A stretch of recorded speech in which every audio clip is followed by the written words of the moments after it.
untuk disembah. Satu-satunya tempat meminta. Jadi disinilah iman kepada Allah dalam sebuah fondasi sebagai hal yang sangat prinsip. Kalau kita ibaratkan yang kalau kami kan kelompok ihsan, apa yang akan kami gambarkan itu hanya ihsan saja? No, ya, tidak. Tapi menggambarkan ketiga-tiganya. Paham ya? Menggambarkan ketiga-tiganya. Islam, ihsan, masing-masing nama itu adalah hanya nama kelompok supaya kalian lebih berharap bahwa ini kelompok saya. Kalian punya nama, ya?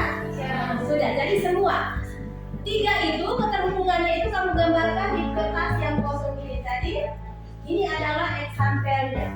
Jadi kamu gambar, kalau ini kan disebutkan di iman itu ibarat lingkaran.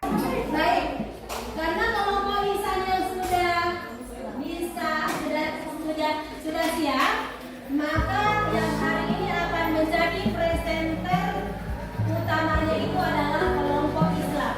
Kemudian tugas daripada kelompok iman dan Islam menjadi pembanding, ya, karena tugasnya sama, diwujudkan dalam fikih ibarat cabang-cabang hingga daun-daunnya. Di dalam cabang terdapat beberapa potensi perbedaan, tapi perbedaannya akan tetap baik jika berasal dari bata yang sama.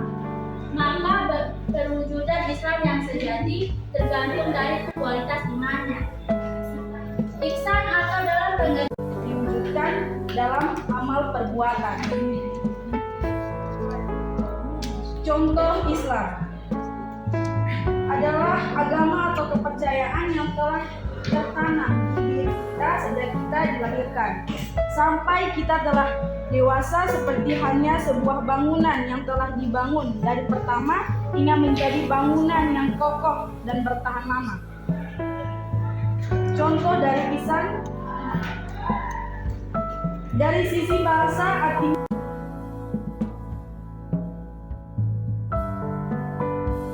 ihsan. Jadi ini merupakan satu kesatuan. Ibaratnya kalau misalnya pohon ini tanpa akar, akankah dia akan hidup? Dan yang terakhir adalah ihsan. Ihsan itu ibarat dimana seseorang tidak cukup hanya mengurut Islam tanpa mengiringinya dengan iman. Sementara itu iman dan Islam tidak cukup sehingga harus dibarengi dengan iman. Oke, good, luar biasa. Lalu kita lanjut. Terakhir, kalau sudah dikumpulkan, dijadikan sama saya kalau sudah diisi, saya sebagai evaluasi saya. Kemudian ada hal yang pertama yang mungkin hal kecil tapi kalian lupakan, ya, dan itu sangat penting, sangat urgent dalam pergaulan kita, dalam pertemuan kita. Apakah itu? Ketika mereka melakukan presentasi, ada hal yang tidak terduga yang saya tidak pikir itu tidak akan muncul, tapi ada di mereka. Apa itu? Ada siap biasa.